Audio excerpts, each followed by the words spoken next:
I'm Camille Kensington, 32 years old, and I used to believe that marriage meant having someone in your corner no matter what. Until the night my husband chose his family's approval over my dignity at his sister's wedding, and I decided to give him a surprise he'd never forget. Let me start by saying I never wanted to be that woman. You know the one. The wife who makes ultimatums, who demands to be chosen, who turns family gatherings into battlegrounds. But sometimes life has a way of pushing you into corners you never thought you'd find yourself in. And sometimes the people you trust most are the ones holding the knife. Before we jump back in, tell us where you're tuning in from, and if this story touches you, make sure you're subscribed, because tomorrow I've saved something extra special for you. My name is Camille, and I've been married to Mario Santos for 6 years. 6 years of what I thought was building a life together, creating a partnership, becoming a team. I'm originally from Portland, Oregon, a place where people value authenticity and directness, where we say what we mean and mean what we say. Mario grew up here in Miami, in a tight-knit Cuban-American family, where family loyalty isn't just expected, it's demanded, and where outsiders, even those who marry in, are constantly proving their worth. When we met at a medical conference, 7 years ago, I was completing my residency in pediatric surgery, and he was finishing his fellowship in cardiology. We were both ambitious, driven, focused on our careers. I fell in love with his passion for his work, his dedication to his patients, and what I thought was his fierce loyalty to the people he cared about. What I didn't realize then was that his loyalty had a hierarchy, and I would never be at the top of it. The Santos family is intense. Mario's mother, Elsie, is the kind of woman who runs her household like a general runs an army. Everything has its place, everyone has their role, and deviation from the established order is not tolerated. Mario's father, Louis, is quieter but equally set in his ways. A successful businessman who built a small empire of auto repair shops across South Florida. They have 3 children, Mario, who at 34 is the eldest and the golden boy, his sister Marion, 29, who works in the family business and has always been the princess, and their youngest, Henry, 26, who's still finding his way but can do no wrong in their eyes. From the beginning, I could sense the undercurrent. I wasn't Cuban. I wasn't Catholic. I wasn't from Miami. I didn't speak perfect Spanish, despite my best efforts to learn. I was a career woman who worked long hours and couldn't always make it to every family gathering. In their eyes, I was taking their precious son away from where he belonged. But Mario and I were in love, or so I thought. He proposed after 2 years of dating, and despite the lukewarm reception from his family, I said yes. I believed that love would be enough, that time would soften their resistance, that once they got to know the real me, they'd see that I made their son happy.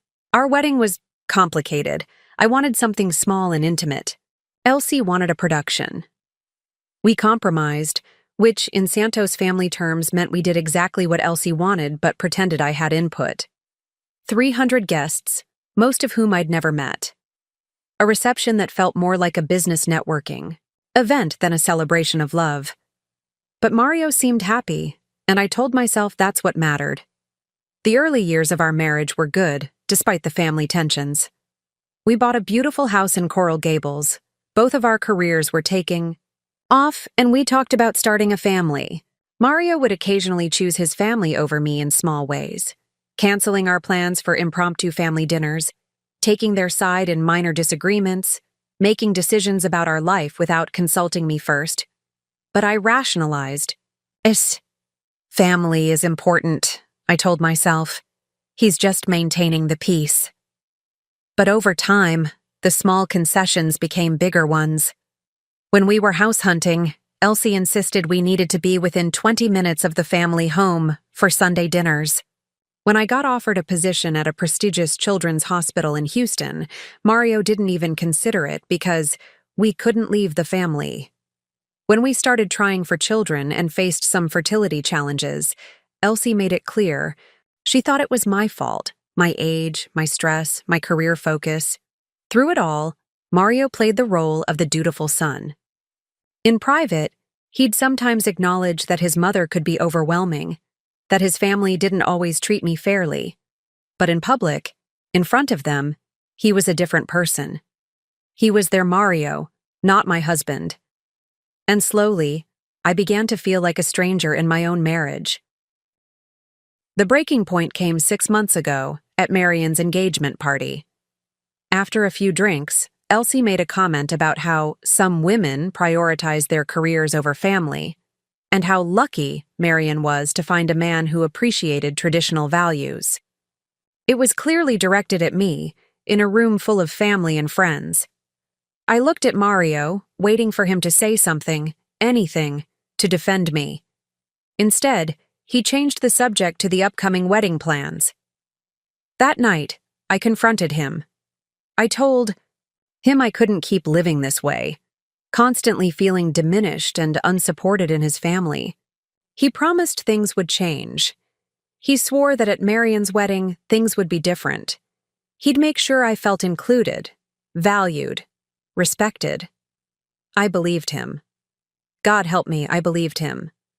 Marion's wedding was set for a Saturday evening in October, at the Biltmore Hotel in Coral Gables, a grand affair befitting the Santos family princess. I spent weeks preparing. I bought the perfect dress, had my hair done professionally, even practiced small talk in Spanish with my colleague who offered to help. I was determined to make this work, to finally find my place in this family. I had no idea that this wedding would become the night I finally stopped trying to fit into a space that was never meant for me. I had no idea that by the end of the key evening, I'd be walking away from everything I thought I wanted, carrying a secret that would change both our lives forever. Because sometimes, the most important moments in your life don't announce themselves with fanfare. Sometimes they arrive quietly, disguised as just another family gathering, just another opportunity to prove yourself worthy of love you should never have had to earn in the first place. And sometimes, the person you've been trying so hard to become isn't who you're meant to be at all. To understand what happened at Marion's wedding, you need to understand the Santos family dynamics. They operate like a small kingdom, with Louis as the quiet but powerful king and Elsie as the queen, who actually runs everything. In this kingdom, there are citizens and there are subjects, and from day one, it was clear which category I fell into. Mario wasn't always the man who would eventually betray me in front of a room full of people. When we first met at that medical conference in New Orleans, he was confident but not arrogant, family-oriented but not blindly loyal. He talked about his family with love, not worship. He seemed like a man who could think for himself, make his own decisions, chart his own course. But I learned quickly that there's a difference between Mario the individual and Mario the Santos son. The moment we stepped into that family home, for the first time I watched him transform. His posture changed, more deferential. His voice changed, softer, more careful. Even his laugh changed, becoming this nervous thing I'd never heard before.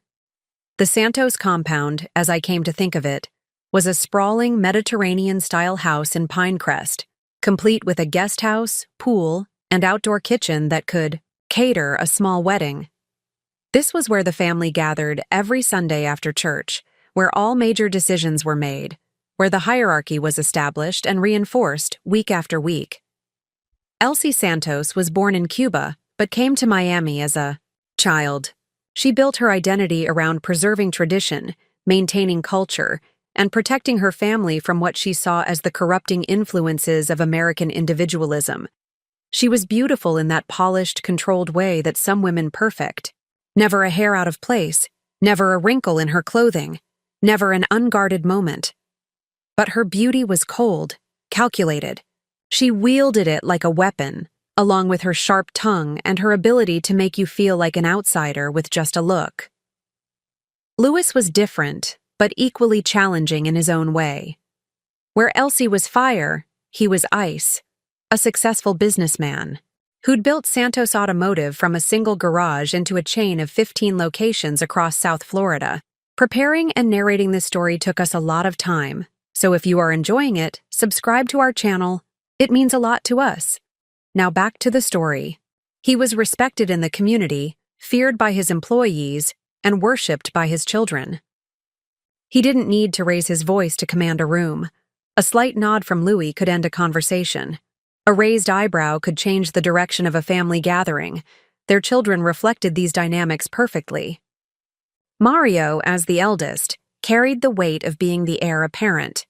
He was expected to be successful, responsible, and above all, loyal. Marian, the only daughter, was simultaneously protected and pressured, expected to be the perfect representation of Santos family values, while also being tough enough to work in the family business. Henry, the baby, got away with things his siblings never could, but also lived with the constant pressure of living up to his older brother's accomplishments. From my first Sunday dinner, I could feel the assessment happening. Elsie would ask seemingly innocent questions about my family background, my career goals, my thoughts on children and marriage. Louis would observe quietly, filing away information for later use. Marian would be politely interested but distant, and Henry would try to lighten the mood with jokes that somehow always seemed to highlight how different I was from them. Mario, caught in the middle, would try to navigate these interactions like a diplomat at a peace summit. He'd redirect uncomfortable questions, change the subject when tensions rose, and afterwards, he'd reassure me that they just needed time to get to know me. "They're protective," he'd say. "Once they see how much I love you, they'll come around." But they never came around. If anything, they became more subtle in their exclusion, more sophisticated in their undermining. Elsie would plan family events on dates when she knew I was working, then act surprised when I couldn't attend. Louis would discuss business matters with Mario in rapid Spanish, excluding me completely even though I was sitting right there. Marian would share inside jokes and childhood memories, creating an atmosphere where I was constantly reminded that I would never truly belong. The worst part wasn't the overt hostility. I could have handled that. The worst part was the way they made me complicit in my own exclusion. They were so careful, so polite, so seemingly welcoming on the surface that questioning their behavior made me feel paranoid, ungrateful, dramatic. When I tried to talk to Mario about feeling left out, he'd point to all the times they'd included me, all the family events I'd been invited to, all the ways they'd tried to make me feel welcome. What I didn't understand then was that this was the strategy. Make the outsider feel crazy for feeling like an outsider. Make them question their own perceptions. Make them grateful for scraps of inclusion while starving them of genuine acceptance. The pattern escalated after our wedding. Suddenly, every family gathering became an opportunity to remind me of my place in the hierarchy. Elsie would make comments about how different traditions were in my family. Louis would ask pointed questions about my career that somehow always ended with implications that I was prioritizing work over family. Marian would share stories about other family members, wives who had adapted better to Santos family life, and Mario became their enabler. He stopped defending me, stopped redirecting uncomfortable conversations, stopped acknowledging that anything problematic was even happening. He'd laugh along with jokes at my expense, nod in agreement when his mother made cutting observations about my choices, and afterwards he'd tell me I was being too sensitive. The most insidious part was how they made me believe that earning their acceptance was possible. There was always something I could do better, some way I could prove myself more worthy. If I just learned more Spanish, if I just attended more family functions, if I just showed more interest in their traditions, if I just made myself smaller and more accommodating, then maybe finally I'd be accepted. I spent 6 years chasing that acceptance, not realizing that it was never actually on the table. The seeds of what would eventually destroy my marriage were planted long before I even knew the Santos family existed. To understand how deep their resistance to me ran, you have to understand the story they'd been telling themselves about who Mario would marry, what his life would look like, and what role his future wife would play in their carefully constructed world. Mario had dated before me, of course, but his previous relationships followed a pattern that I was too naive to recognize at first. There was Isabella Rodriguez, his high school sweetheart, whose family owned a successful chain of Cuban restaurants. They dated for 3 years, and Elsie still spoke about her with the kind of wistful affection usually reserved for deceased relatives. "Such a sweet girl," she'd say. "So respectful, so traditional. Her arroz con pollo was almost as good as mine." Then there was Sofia Mendez, who he'd met in college. She was studying education, planning to be an elementary school teacher, a career Elsie deemed perfect for a woman, because it was nurturing and would allow for flexibility when children came along. Sofia spoke fluent Spanish, attended Mass every Sunday, and never questioned Santos' family decisions. That relationship lasted 4 years and only ended when Sofia's family moved to Texas for her father's job. The pattern was clear. Mario was expected to choose a nice Cuban-American girl who would slot seamlessly into the family structure, who would defer to Elsie's authority, who would prioritize family over career, and who would raise the next generation of Santos' children to be just as loyal to the family hierarchy as their parents. I was the opposite of everything they'd been expecting, and from the moment Mario brought me home, I could see the shock and disappointment in their eyes. I wasn't just different, I was their worst nightmare. An independent, career-focused woman who had opinions, who asked questions, who didn't automatically defer to family authority. But there was something else, something deeper than just cultural differences or career conflicts. The Santos family had built their identity around the idea that they were better than other families, more loyal, more traditional, more successful. They wore their closeness like a badge of honor, their Sunday dinners like proof of their superiority over families that had lost their way in American individualism. My presence threatened that narrative.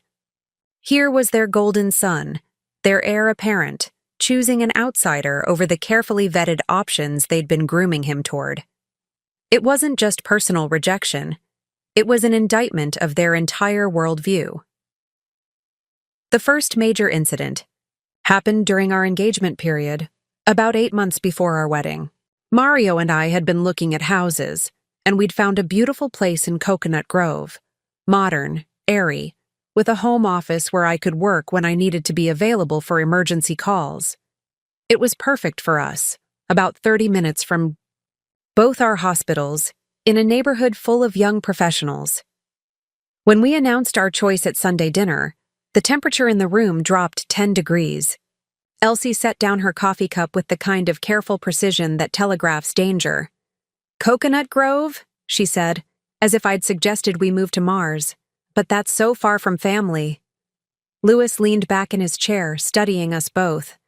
"When your cousin Miguel got married, they bought the house 2 streets over. Very convenient for babysitting, for family emergencies. Smart planning." Mario shifted uncomfortably beside me. "Mom, it's only 30 minutes. That's nothing in Miami traffic." 30 minutes might as well be 3 hours when you have small children, Elsie countered. "And what about Sunday dinners? What about holidays? What about when I need help with something?" I made the mistake of speaking up. There are plenty of ways to stay close as a family, even if we don't live in the same neighborhood. Technology makes everything easier now, and technology, Elsie repeated, like I'd suggested we communicate through smoke signals. "Is that how families stay connected in Oregon, Camille? Through technology?" The way she said Oregon made it sound like a foreign country, a place where families clearly didn't understand the importance of proximity and tradition. I felt Mario tense beside me, but he didn't defend me. He didn't point out that my family was close despite being spread across different states. He didn't mention that some of the happiest, most successful marriages we knew involved couples who lived their own lives while maintaining family connections. Instead, he said, "We're still looking at options." Nothing's decided yet. That was the first time I realized that in Mario's mind, our decisions were always tentative until they'd been approved by his family. We weren't partners making choices together. We were petitioners seeking approval from a higher authority. The house hunt dragged on for months. Every place we looked at was subjected to Santos family scrutiny. Too far from family. Too modern. Too expensive. Not in a good school district. Not appropriate for entertaining family. Finally, we settled on a house in Coral Gables, 15 minutes from the family home. It wasn't what I wanted, but it was what would bring peace. That became the pattern of our entire relationship. My preferences, my needs, my career considerations were always secondary to what would maintain harmony with his family. When I got a promotion that required occasional weekend work, Mario asked if I could turn it down because it would interfere with family time. When I wanted to take a vacation to see my parents in Oregon, he suggested we postpone it because Marion was going through a difficult breakup and needed family support. Each compromise felt small in isolation. What was one weekend? What was one postponed trip? What was choosing a different neighborhood? But taken together, they created a pattern, where I was always the one bending, always the one accommodating, always the one expected to understand that Santos family needs came first. The most telling incident happened the Christmas before Marion's engagement. My parents had flown in from Oregon to spend the holidays with us, their first visit to Miami. I was excited to show them around, to introduce them to Mario's family, to have both sides of our family together for the first time. But Elsie had other plans. That Christmas revealed everything I needed to know about my place in the Santos family hierarchy. But I was still too hopeful, too naive to see it clearly. My parents, David and Linda Kensington, are the kind of people who raised me to believe that love means making space for others, that families grow stronger when they welcome new members, that differences should be celebrated, not merely tolerated. They arrived on December 22nd, excited to finally meet Mario's family and experience a Miami Christmas. I'd planned everything carefully, a dinner at our house on Christmas Eve where both families could get to know each other, followed by Christmas Day at the Santos home for their traditional celebration. It seemed perfect, balanced, fair.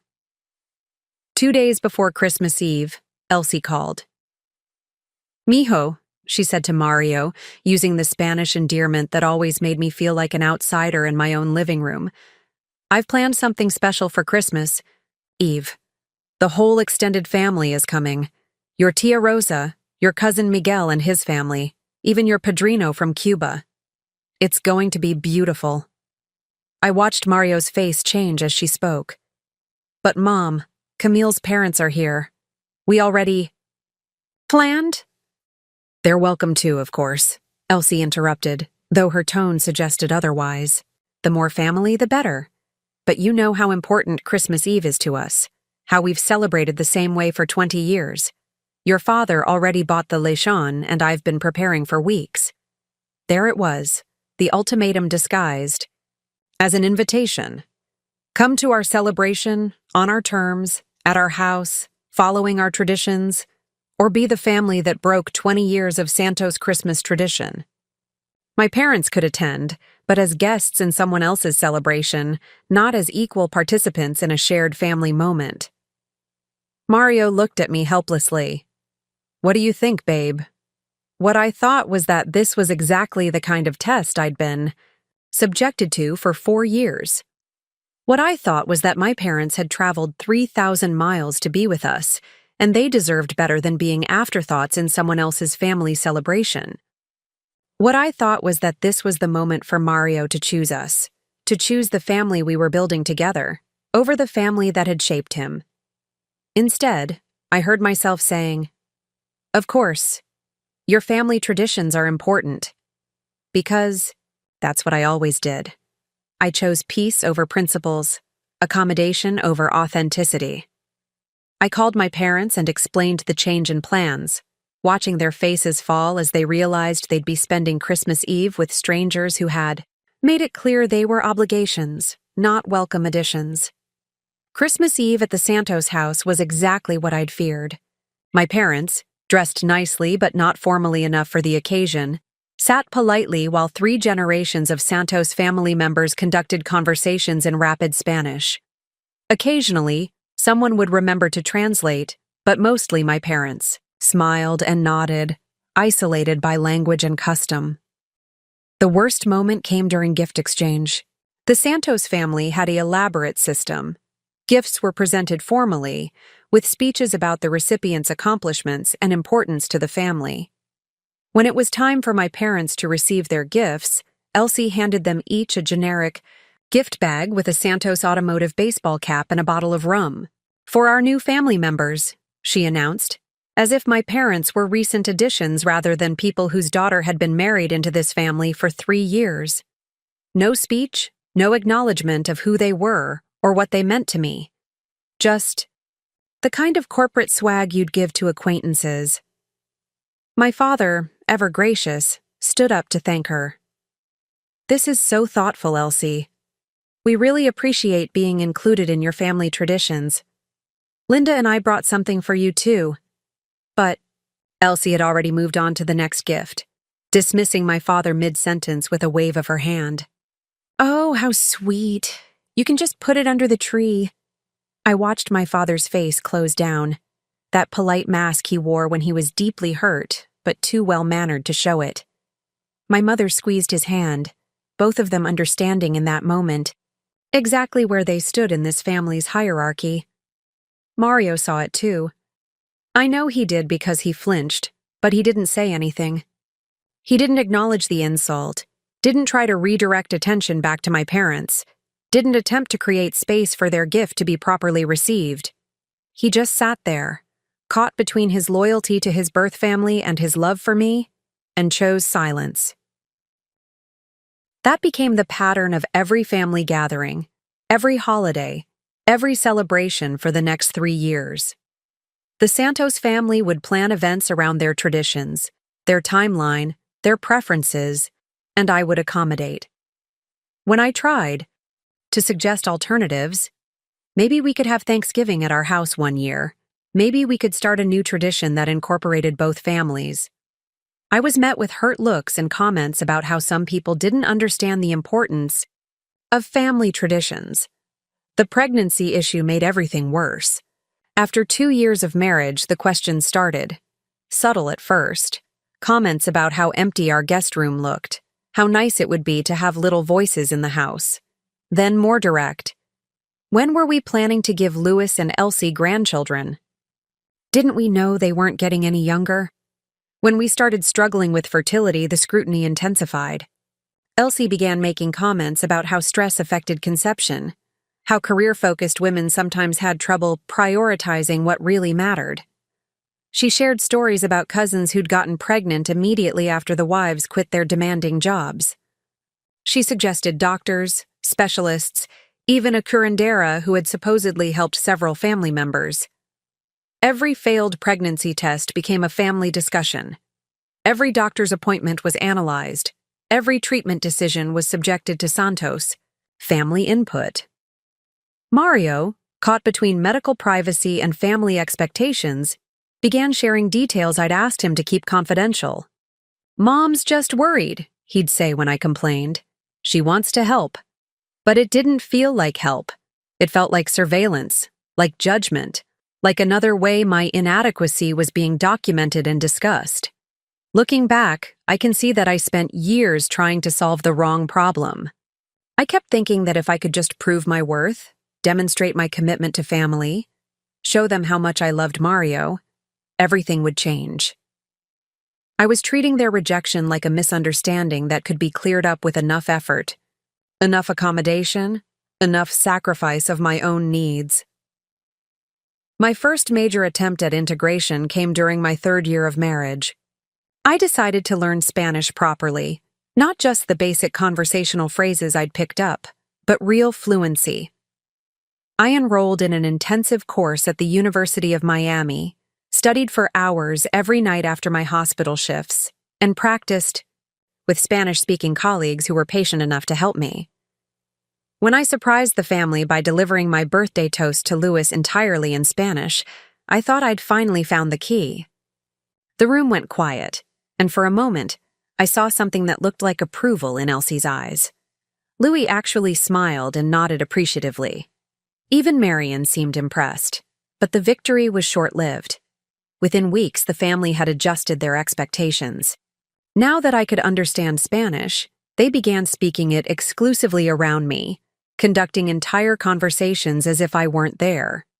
When I tried to participate, they'd switch to rapid, colloquial Spanish full of cultural references and family inside jokes that were designed to exclude me. My hard-won fluency became just another way to highlight how I didn't truly belong. My second attempt was through food.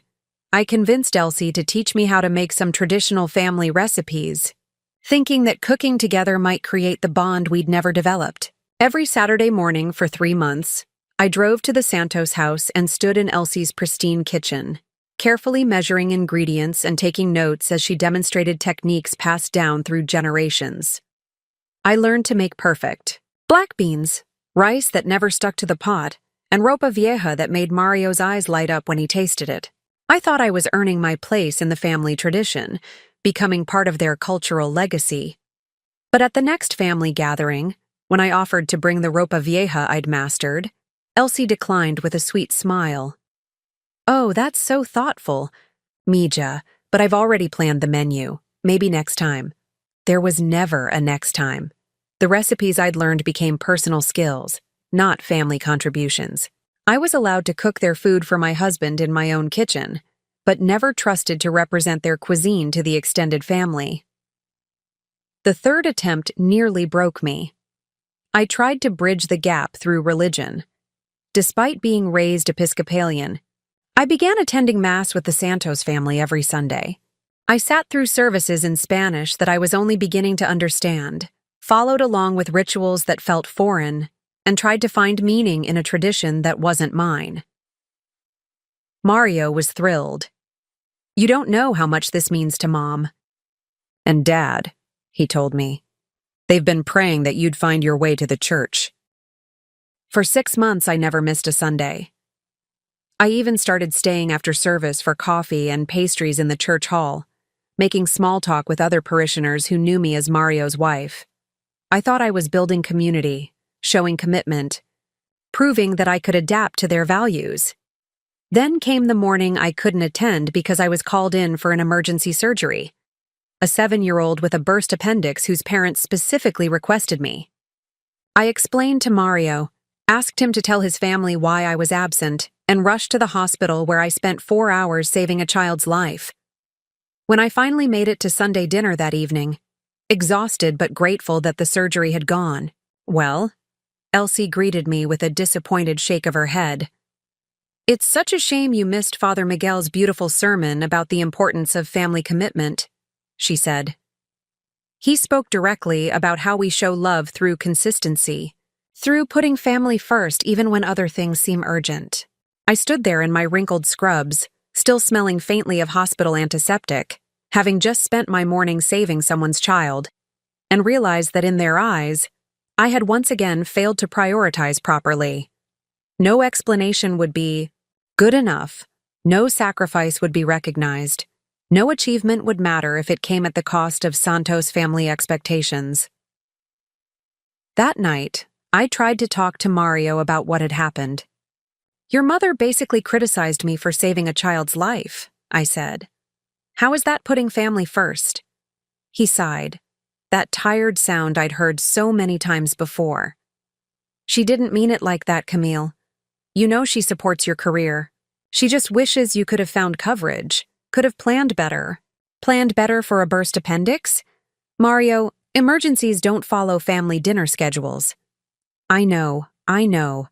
But you have to understand, consistency means a lot to them. When you commit to something, they expect you to follow through. Each failed attempt taught me the same lesson. The problem wasn't my effort, my commitment, or my willingness to change. The problem was that I was trying to earn a place that was never actually available to me. While I was exhausting myself trying to win over the Santos family, something else was happening in my professional life that should have been a source of pride and celebration. I was succeeding beyond my wildest dreams, building a career that any surgeon would envy, and making a real difference in the lives of children and families. But every achievement felt hollow when the people closest to me either ignored it or saw it as evidence of my misplaced priorities. In my 4th year of marriage, I was offered the position of Chief of Pediatric Surgery at Miami Children's Hospital. At 31, I would be the youngest person ever to hold that role and only the second woman in the hospital's 40-year history. The offer came after I'd successfully pioneered a new minimally invasive technique for correcting congenital heart defects, a procedure that reduced recovery time by 60% and had already been adopted by hospitals across the country. The technique had taken me 3 years to perfect. I'd spent countless hours in surgical simulations, worked with biomedical engineers to develop specialized instruments, and collaborated with colleagues from around the world to refine the approach. The breakthrough came during a particularly challenging case. A 3-year-old girl named Sophia with a complex ventricular septal defect that traditional surgery would have required cracking open her entire chest. Using my new approach, I was able to repair her heart through 3 small incisions, each no bigger than a keyhole. Sophia was home within 5 days instead of the usual 3 weeks. Her parents cried when they saw her running around the hospital corridor just 48 hours after surgery. That case became the foundation for a research paper that would be cited by pediatric surgeons worldwide. When I told Mario the news about the promotion, his first reaction was pride. He picked me up and spun me around our kitchen, telling me how incredible I was, how much I deserved this recognition.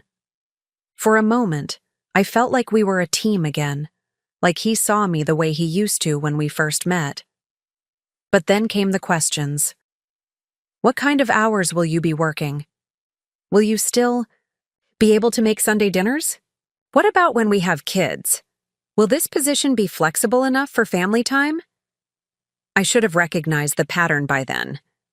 Mario's support was always conditional, always filtered through the lens of how my choices would affect his family's expectations. When I explained that the position would require some evening hours, some weekend availability, and occasional travel to conferences where I'd be presenting my research, I watched his enthusiasm deflate.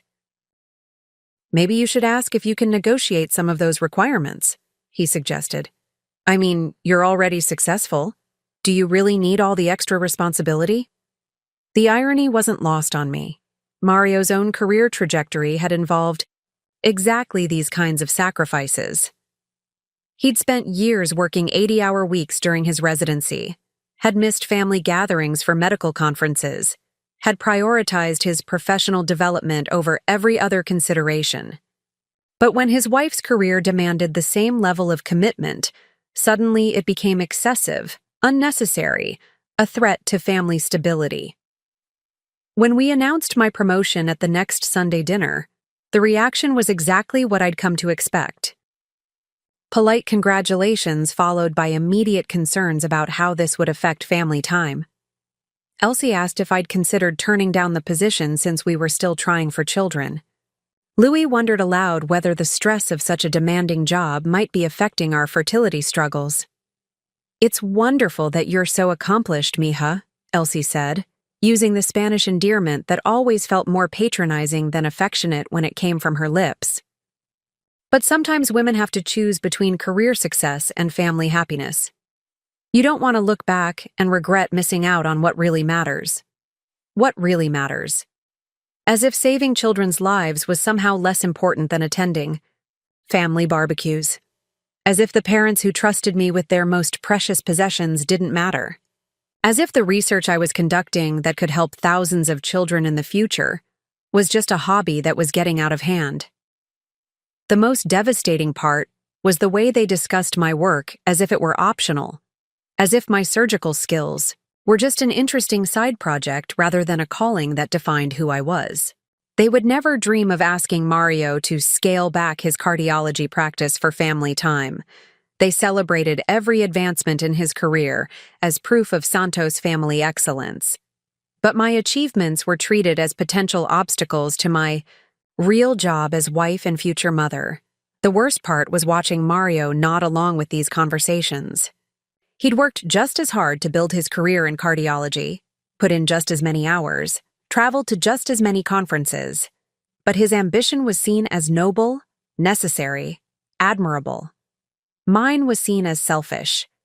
The double standard became even more apparent when Mario was offered a fellowship position that would require him to spend 6 months in Cleveland, working with one of the country's leading cardiac surgeons. The family immediately rallied around this opportunity, discussing how I could take time off to visit him, how we could make the long-distance work, how important this would be for his professional development. No one suggested he should turn it down to focus on our marriage or our fertility treatments. 6 months into my new role, I was invited to present my research at the International Pediatric Surgery Conference in Barcelona. It was a huge honor. The keynote address to 3,000 surgeons from around the world.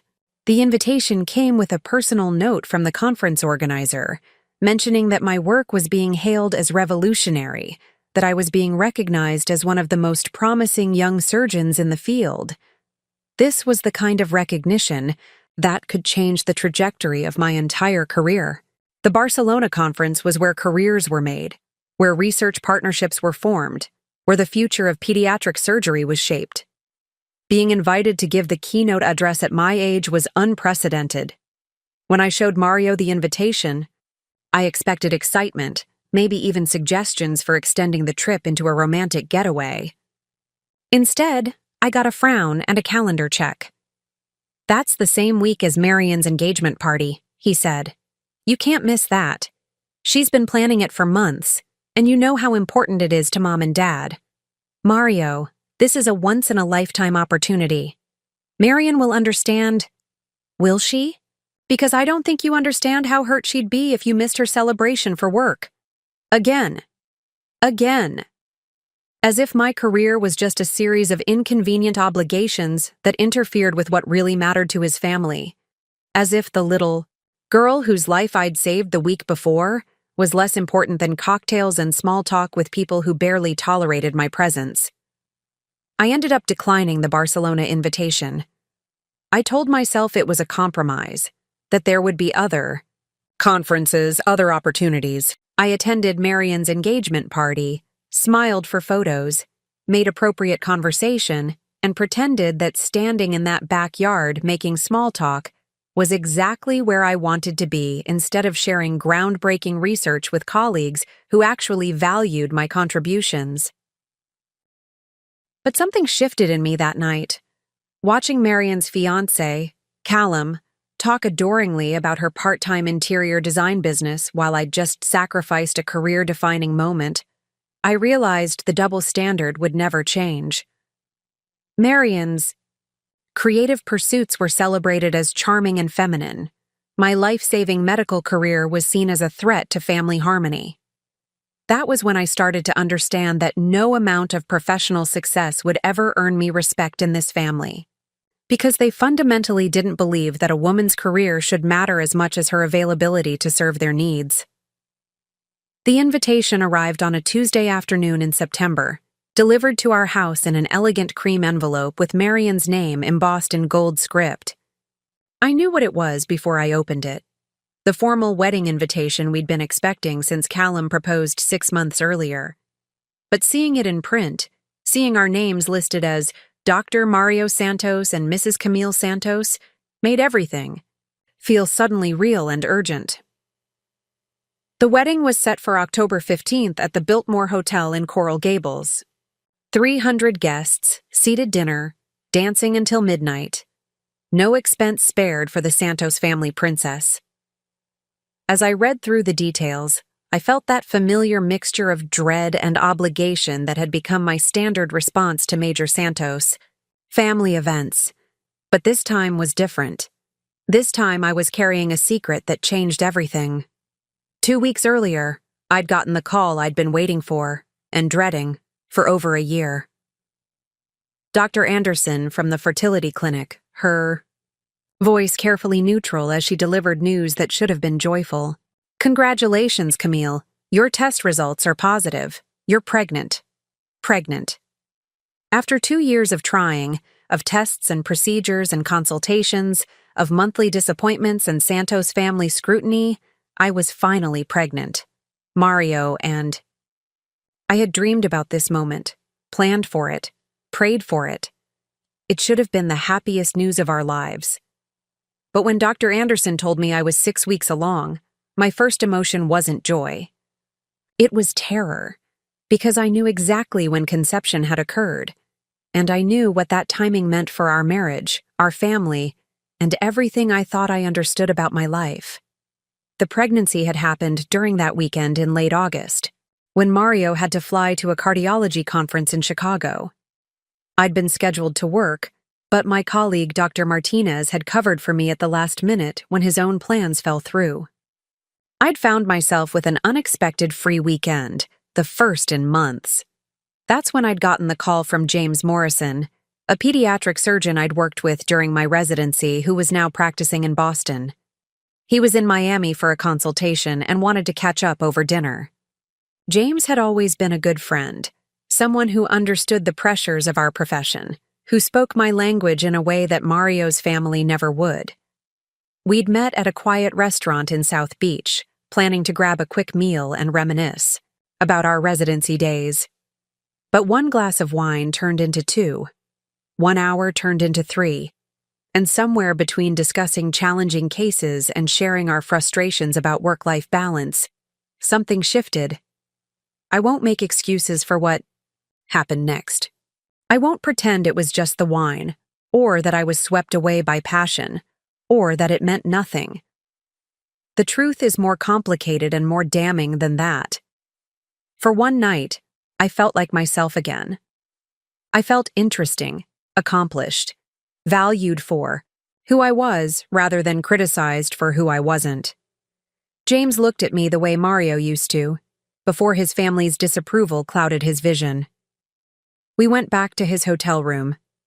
It was a choice I made consciously, deliberately, with full knowledge of what I was doing and what it would mean. For 6 hours, I remembered what it felt like to be with someone who saw my career as an achievement rather than an inconvenience, who was impressed by my accomplishments rather than threatened by them. The next morning, I drove home filled with guilt and confusion, telling myself it had been a mistake, a moment of weakness that would never happen again. I threw myself into work, tried to be a better wife, made extra efforts to connect with Mario when he returned from Chicago. For 2 weeks, I almost convinced myself I could forget it had ever happened. Then came the call from Dr. Anderson. The timing was unmistakable. Mario and I hadn't been intimate in the weeks before his Chicago trip. We'd both been working intense schedules, and our relationship had been strained by another fight about family obligations. But that night with James had been passionate, unguarded, unprotected. A moment of rebellion that had consequences I was only beginning to understand. Now, holding Marion's wedding invitation, I realized I was facing an impossible choice. The wedding was 6 weeks away. By then, I'd be 12 weeks pregnant, past the point where most people started sharing their news. If I attended the wedding, it would mean pretending to celebrate new beginnings while hiding the secret that could destroy everything. If I didn't attend, it would mean explaining why I was missing the most important Santos family event in years. But there was something else, something that made the decision even more complex. James had texted me 3 days after Dr. Anderson's call. A simple message. I can't stop thinking about that night in Miami. When can I see you again? I hadn't responded. I'd deleted the message and tried to pretend it didn't exist. But now, looking at this wedding invitation, I realized I was out of time. I could keep pretending everything was normal, show up to celebrate Marion's perfect love story while hiding the fact that my marriage was built on lies. Or I could find the courage to face the truth about what my life had become.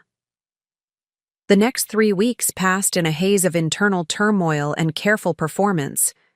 Every morning, I woke up thinking this would be the day I told Mario about the pregnancy. Every evening, I went to bed having found another excuse to postpone the conversation. How do you tell your husband you're carrying a child that might not be his? How do you explain that the gift he's been praying for might actually be the evidence of your betrayal? I threw myself into wedding preparations as a way to avoid confronting the larger questions. I bought a dress, emerald green silk, that would hide any early pregnancy symptoms while still looking appropriate for such an elegant affair. I made appointments for hair and makeup. I researched gift options for Marion and Callum, settling on an expensive crystal vase that felt appropriately impersonal. I did all the things expected of a supportive sister-in-law while fighting waves of nausea that had nothing to do with morning sickness. The worst part was Mario's excitement. He'd noticed small changes, that I was tired more often, that I'd stopped drinking wine with dinner, that I was more emotional than usual. But instead of connecting these symptoms to the possibility we'd been hoping for, he interpreted them through the lens of stress and overwork. "Maybe the stress is finally getting to you," he said one evening, rubbing my shoulders as I sat at our kitchen table pretending to review patient files. "You've been pushing yourself so hard with this new position. Maybe you should consider cutting back on some of your responsibilities. Always back to work." Even my secret pregnancy symptoms were somehow evidence that my career was too demanding, that I needed to reorganize my priorities. I wanted to scream at him that my stress had nothing to do with saving children's lives and everything to do with the impossible situation our marriage had become. "I'm fine," I said, the lie coming easily after years of practice. "Just tired." But I wasn't fine. I was drowning in a secret that grew heavier every day, and the wedding was approaching like a deadline I couldn't avoid. Every family gathering became a minefield of potential exposure. When Elsie commented that I looked peaked at Sunday dinner, I blamed it on a difficult surgery schedule. When Marion mentioned that I seemed distant during wedding planning discussions, I apologized and promised to be more engaged. The irony wasn't lost on me that I was working harder than ever to maintain the facade of being the perfect sister-in-law, just as I was planning to destroy it completely. I helped Marion choose centerpieces, attended her final dress fitting, participated in all the pre-wedding rituals while knowing that this would likely be the last Santos family event I'd ever attend. 2 weeks before the wedding, I finally made a decision. Not about what I would do with the pregnancy, not about whether I would tell Mario the truth, but about how I would handle the wedding itself. I would attend, play the role of supportive family member one last time, and use the event as a deadline for making the bigger decisions about my life. But I knew I needed help. Someone outside the Santos family circle who could give me perspective. I called my sister Rebecca in Portland, the one person who had always been honest with me about my marriage, even when I didn't want to hear it. "Camille?" Her voice was surprised when she answered. I rarely called during the week, and never in the middle of the day. "Is everything okay?" "I need to talk to someone," I said, closing my office door and sinking into my chair. "And I need you to promise me you won't judge what I'm about to tell you." The silence stretched for a moment. Rebecca had always been the practical one, the sister who saw situations clearly and gave advice whether you wanted it or not. But she was also fiercely loyal, and I knew that whatever I told her would stay between us. "What's going on?" I told her everything. The years of feeling excluded, the constant pressure to minimize my career, the way Mario had gradually stopped defending me to his family. I described the Christmas when my parents were treated like afterthoughts, the engagement party where I was publicly criticized for missing church to save a child's life, the Barcelona conference I'd turned down to maintain family peace. And then, my voice barely above a whisper, I told her about James and the pregnancy. Rebecca listened without interrupting, occasionally making small sounds of understanding or concern. When I finished, she was quiet for a long moment. "Camille," she finally said, "what do you want to happen here?" It was such a simple question, But I realized no one had asked me that in years. Not what Mario wanted, not what his family expected, not what would maintain peace or preserve appearances. What did I want? I want to feel like myself again, I said. And as soon as the words were out, I knew they were true. I want to stop apologizing for who I am. I want to stop making myself smaller so other people can feel bigger. And what about the baby? I don't know yet. But I know I can't keep living this lie, and I can't bring a child into this mess without knowing the truth. Rebecca was quiet again. Then, what are you going to do at the wedding? That was the question I'd been avoiding. Marion's wedding wasn't just a family celebration. It was a stage where the Santos family would be on display, where their values and traditions would be showcased for 300 guests. It was the perfect opportunity for them to demonstrate their unity, their success, their superiority to families that had lost their way. I'm going to go, I said slowly, the plan forming as I spoke. I'm going to play the perfect sister-in-law one last time, and then I'm going to stop pretending. What does that mean? I looked out my office window at the Miami skyline, at the city where I'd built a career I was proud of, where I'd saved countless lives, where I'd proven myself over and over again to everyone except the people who were supposed to love me unconditionally. Means I'm done trying to earn a place in a family that will never actually want me there. Rebecca and I talked for another hour, working through the practical considerations of what leaving would look like. She offered to fly down immediately, to be there for whatever came next. For the first time in weeks, I didn't feel completely alone. That evening, I started making quiet preparations. I researched divorce lawyers, looked into temporary housing options, began the mental process of separating my life from Mario's. I wasn't ready to take dramatic action yet, but I needed to know what my options were. I also did something else, something that felt both reckless and necessary. I responded to James's text. I've been thinking about you, too, I wrote. Can we talk soon? There's something you need to know. His response came within minutes. Call me anytime, day or night. As I put my phone away and looked around our perfectly appointed house, the Spanish tile Mario had insisted on, the family photos that documented years of me trying to fit in, the wedding china we'd registered for at Elsie's favorite store, I realized I was already gone. Not physically, not yet, but emotionally, I was already building a different life in my mind. The wedding would be my farewell performance. After that, I would finally find the courage to stop acting. Every day, and the wedding was approaching, like a deadline I couldn't avoid. Every family gathering became a minefield of potential exposure. When Elsie commented that I looked peaked at Sunday dinner, I blamed it on a difficult surgery schedule. When Marion mentioned that I seemed distant during wedding planning discussions, I apologized and promised to be more engaged.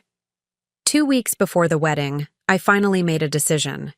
Not about what I would do with the pregnancy, not about whether I would tell Mario the truth, but about how I would handle the wedding itself. I would attend, play the role of supportive family member one last time, and use the event as a deadline for making the bigger decisions about my life. But I knew I needed help, someone outside the Santos family circle who could give me perspective. I called my sister Rebecca in Portland, the one person who had always been honest with me about my marriage, even when I didn't want to hear it. Camille? Her voice was surprised when she answered.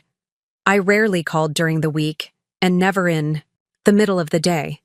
Is everything okay? I need to talk to someone, I said, closing my office door and sinking into my chair. And I need you to promise me you won't judge what I'm about to tell you. The silence stretched for a moment. Rebecca had always been the practical one, the sister who saw situations clearly and gave advice whether you wanted it or not. What's going on? I told her everything. The years of feeling excluded, the constant pressure to minimize my career, the way Mario had gradually stopped defending. me to his family. And then, my voice barely above a whisper, I told her about James and the pregnancy. Rebecca listened without interrupting, occasionally making small sounds of understanding or concern. When I finished, she was quiet for a long moment. "Camille," she finally said, "what do you want to happen here?" It was such a simple question, but I realized no one had asked me that in years. Not what Mario wanted, not what his family expected, not what would maintain peace or preserve appearances. What did I want? "I want to feel like myself again," I said, and as soon as the words were out, I knew they were true. I want to stop apologizing for who I am. I want to stop making myself smaller so other people can feel bigger. And what about the baby? I don't know yet, but I know I can't keep living this lie, and I can't bring a child into this mess without knowing the truth. Rebecca was quiet again. Then, "What are you going to do at the wedding?" That was the question I'd been avoiding. Marion's wedding wasn't just a family celebration. It was a stage where the Santos family would be on display, where their values and traditions would be showcased for 300 guests. It was the perfect opportunity for them to demonstrate their unity, their success, their superiority to families that had lost their way. "I'm going to go," I said slowly, the plan forming as I spoke. "I'm going to play the perfect sister-in-law one last time, and then I'm going to stop pretending." "What does that mean?" I looked out my office window at the Miami skyline, at the city where I'd built a career I was proud of, where I'd saved countless lives, where I'd proven myself over and over again to everyone except the people who were supposed to love me unconditionally. It means I'm done trying to earn a place in a family that will never actually want me there. The morning of Marion's wedding dawned clear and crisp. One of those perfect October days in Miami where the humidity finally breaks and you remember why people move to Florida. I stood in our bedroom at 6 a.m., looking at my emerald green dress, hanging on the closet door, and felt like I was preparing for battle rather than a celebration. Mario was already in the shower, humming some song I didn't recognize. He'd been in an unusually good mood all week, excited about seeing extended family members who were flying in from Cuba and Puerto Rico, looking forward to dancing and celebrating and showing off what he called our beautiful life to relatives who hadn't seen us since our own wedding. Our beautiful life. If only he knew how precarious it had become. I'd barely slept the night before, my mind cycling through possible scenarios for how the evening might unfold. Would I make it through the entire reception playing the dutiful wife and sister-in-law? Would I find a moment alone with Mario to finally tell him about the pregnancy? Would I have the courage to confront the larger issues in our marriage? Or would I chicken out and postpone the reckoning for another day? As I applied my makeup with extra care, trying to cover the dark circles under my eyes and add color to my pale cheeks, I thought about the gift that was already wrapped and sitting in our car. A crystal vase from Tiffany, expensive and impersonal. The kind of gift you give when you want to fulfill an obligation without revealing anything about yourself or your relationship to the recipients. But hidden in my purse was something else entirely. Something I'd been carrying around for 3 days, debating whether I had the courage to use it. A printed email that had arrived Wednesday morning. An email that changed everything I thought I knew about my place in the Santos family. The email was from Dr. Patricia Gonzalez, the head of pediatric surgery at Boston Children's Hospital. She was offering me the position of department chief, a role that would make me one of the youngest department heads at one of the most prestigious children's hospitals in the country. The salary was nearly double what I was making in Miami. The research opportunities were limitless. The chance to shape the future of pediatric surgery was everything I'd ever dreamed of professionally. But the timing of the offer felt like more than coincidence. Dr. Gonzalez mentioned that she'd been following my work for years, but that James Morrison had specifically recommended me for the position during a recent conversation about recruiting top talent. James, the man whose night with me had resulted in a pregnancy that could destroy my marriage, was now offering me a way out of the life that had been slowly suffocating me. I hadn't responded to the offer yet. I hadn't even told Mario about it. But I'd printed it out and folded it carefully, carrying it with me like a talisman, a reminder that there were other possibilities, other futures beyond the one I'd been trying so desperately to make work in. Miami. The drive to the Biltmore was quiet. Mario chatted about family members we'd see, reminded me of names I might forget, warned me that his great-aunt Carmen would probably ask intrusive questions about when we were planning to have children. I nodded and made appropriate responses while my stomach churned with nerves and nausea. "You've been so quiet lately," he said as we pulled into the hotel's circular driveway. "Are you okay? You're not getting sick, are you?" If only he knew. "I'm fine," I said, the automatic response I'd perfected over the past month. "Just thinking about how beautiful everything will be." The Biltmore lobby was already bustling with activity.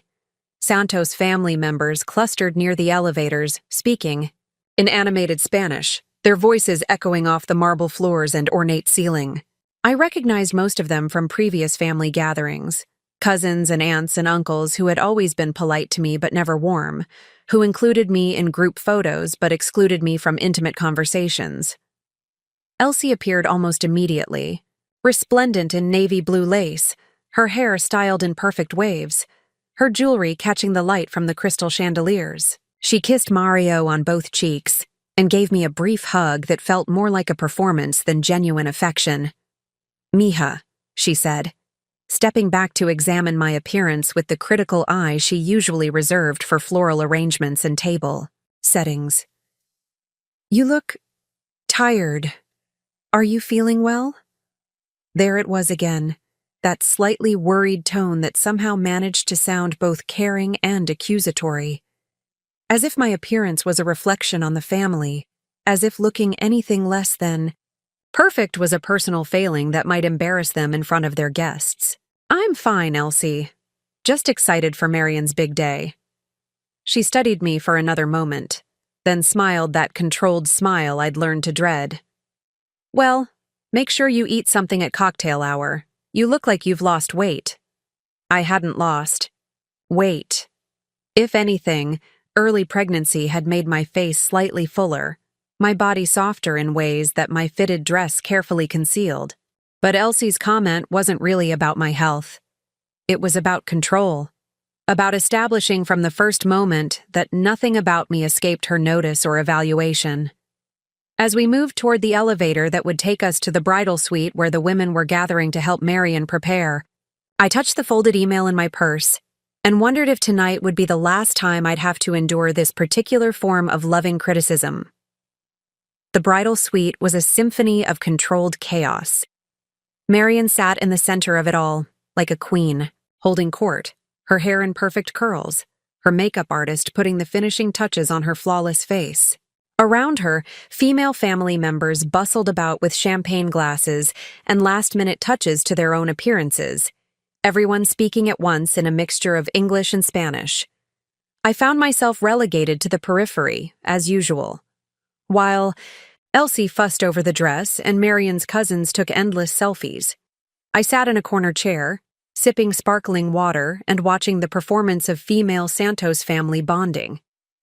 They moved together like a well-rehearsed dance, each woman knowing her role, her place in the hierarchy, her part in the celebration. "Camille," Marion's voice cut through the chatter. "Come help me with my necklace. These clasps are impossible." I set down my water and moved to help her, grateful to have a purpose. The necklace was a family heirloom, diamonds and pearls that had belonged to Louis's mother, passed down through generations of Santos women. As I worked the delicate clasp, Marion caught my eye in the vanity mirror. "I'm so nervous," she whispered, her voice barely audible over the conversation around us. "What if I mess up the vows?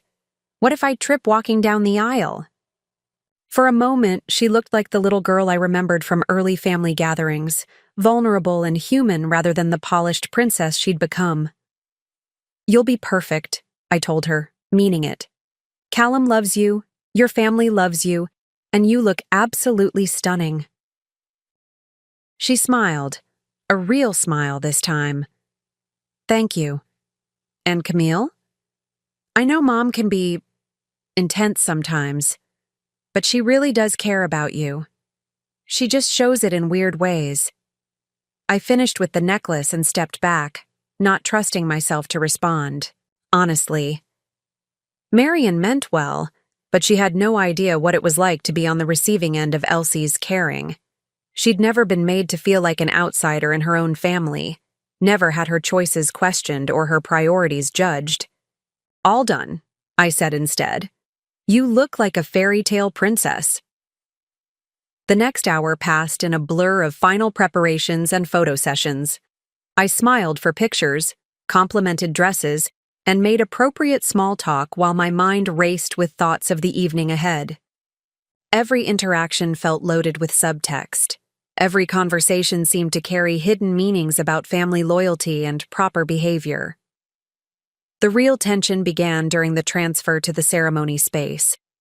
As we moved through the hotel corridors, a small army of bridesmaids, family members, and wedding coordinators, I overheard a conversation between Elsie and her sister Rosa that made my blood run cold.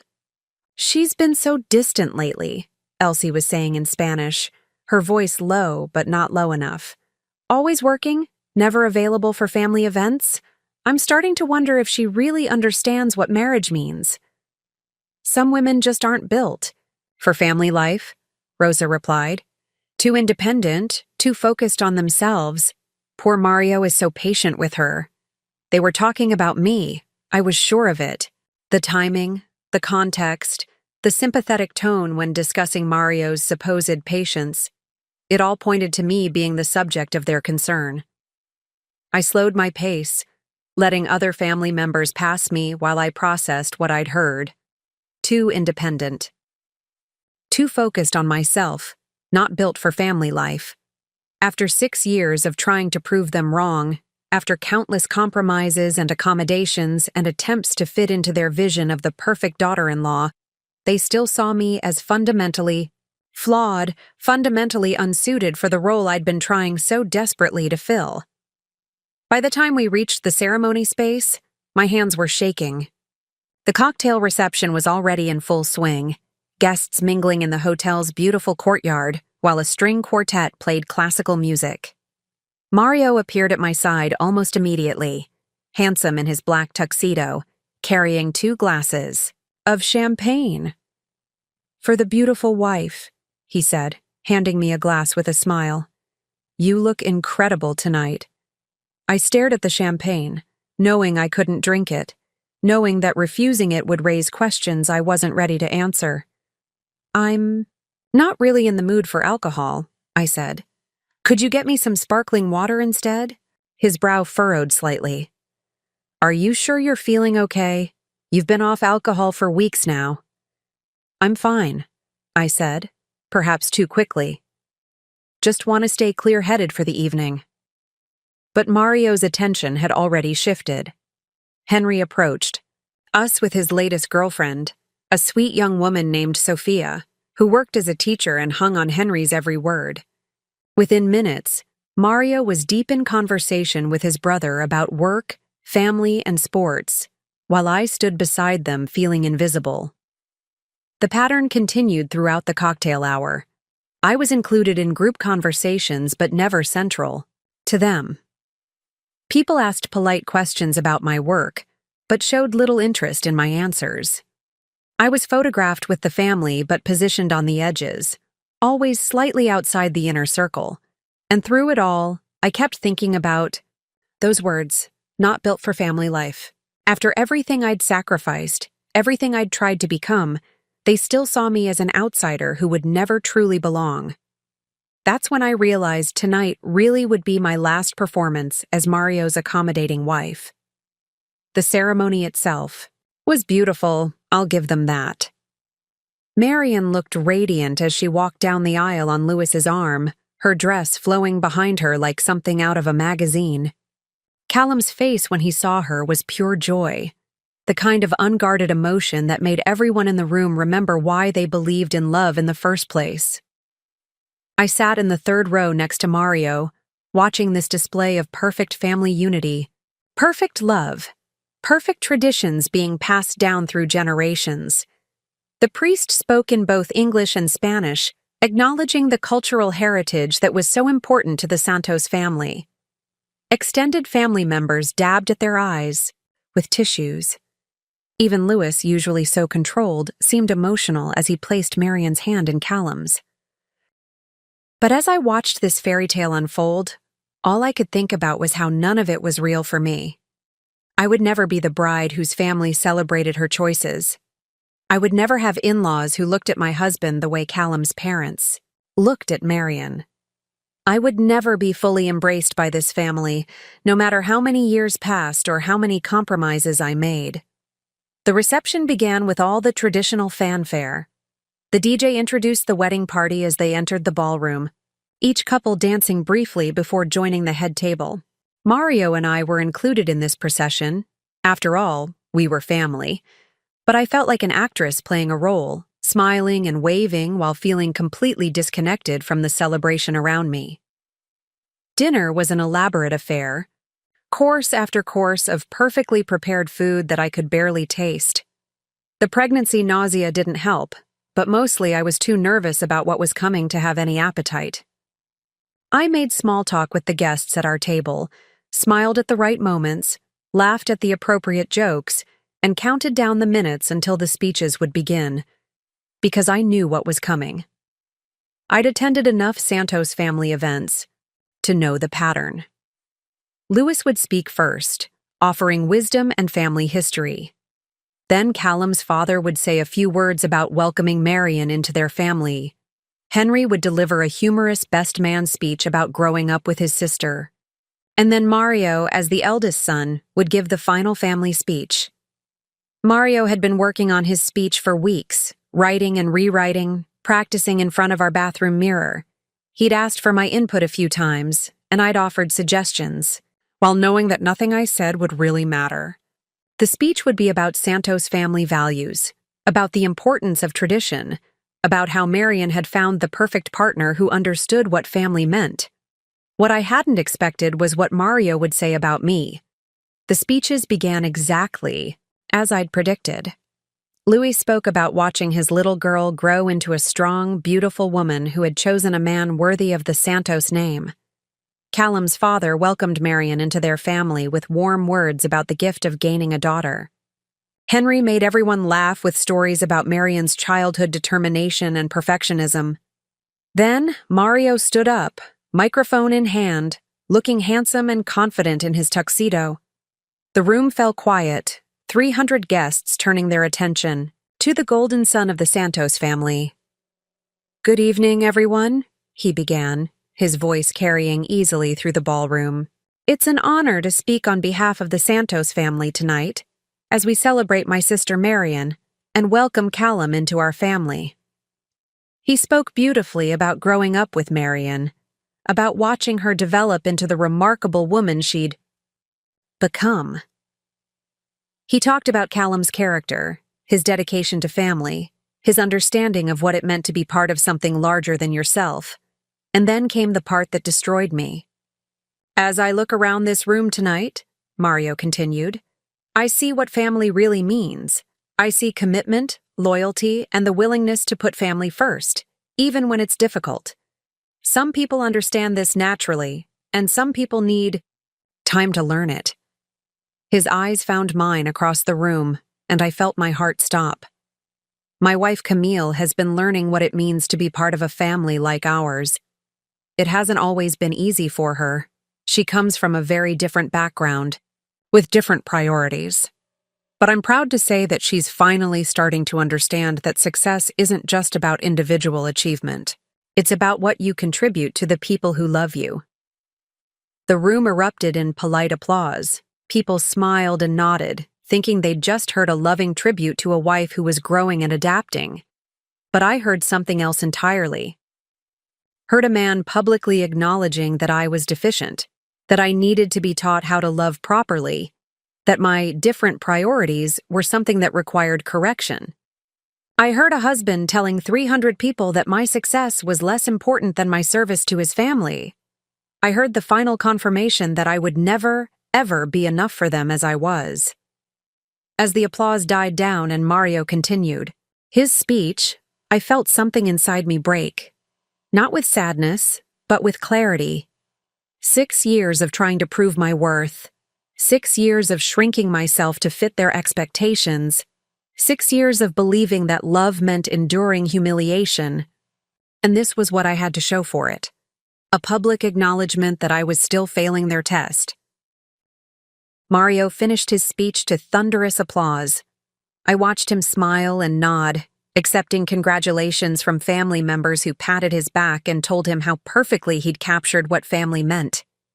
He was glowing with pride, basking in the approval of his parents and the admiration of 300 guests who thought they'd just witnessed a beautiful tribute to marriage and growth. But as he made his way back to our table, something in my face must have warned him that all was not well.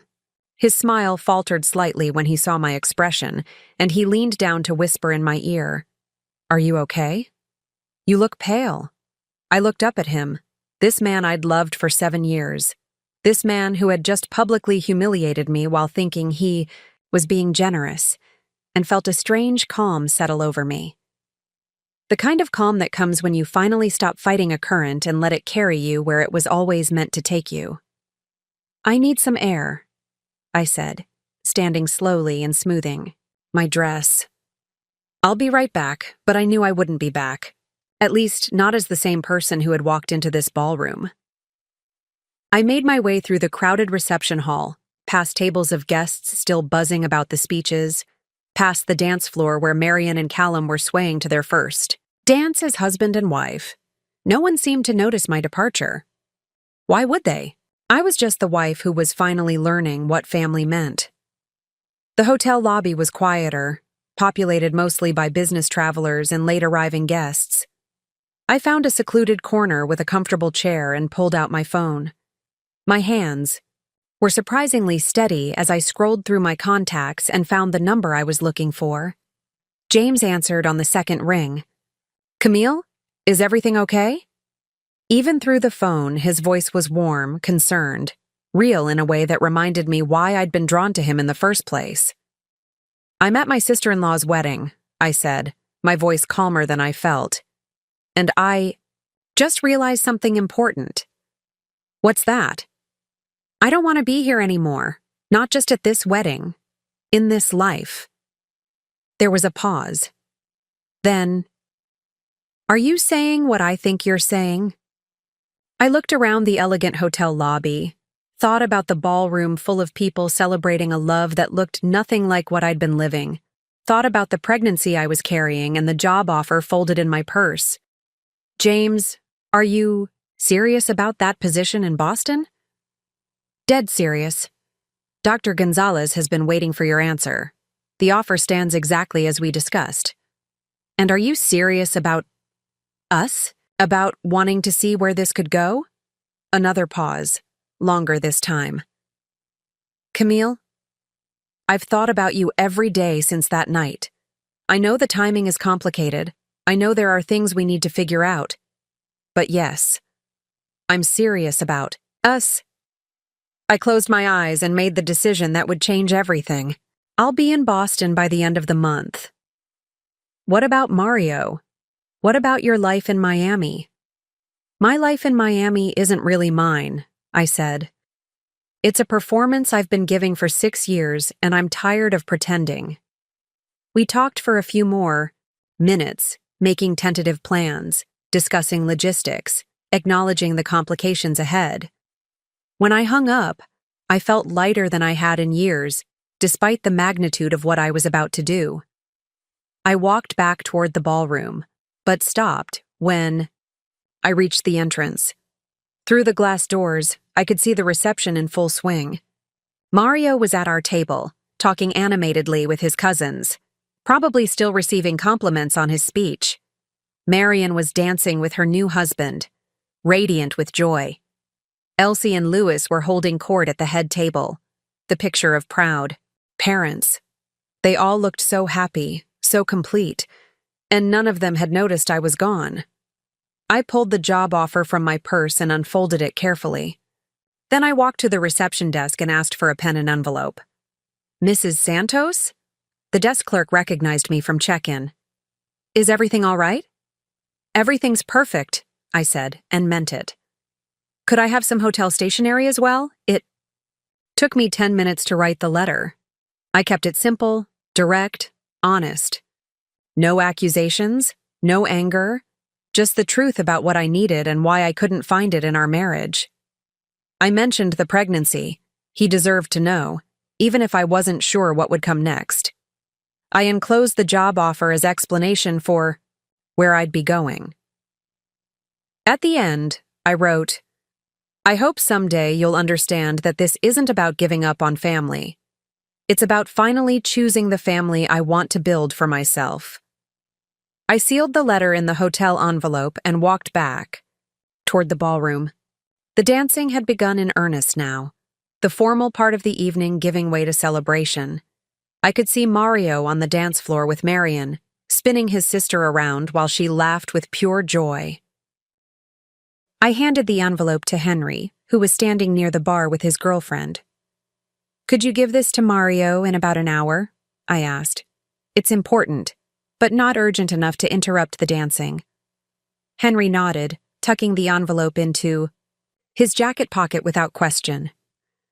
Sure thing, Camille. Everything okay? Everything's exactly as it should be, I said. And then I walked out of the Biltmore Hotel, out of my marriage, and toward the life I was finally ready to claim. I drove, home in complete silence. No music, no radio, just the sound of my own breathing and the hum of the Tesla's electric motor. The roads were mostly empty at 11 p.m. on a Saturday night, and I felt like I was moving through a different world entirely, one where I was no longer Mrs. Mario Santos, no longer the struggling daughter-in-law, no longer the woman who apologized for taking up too much space.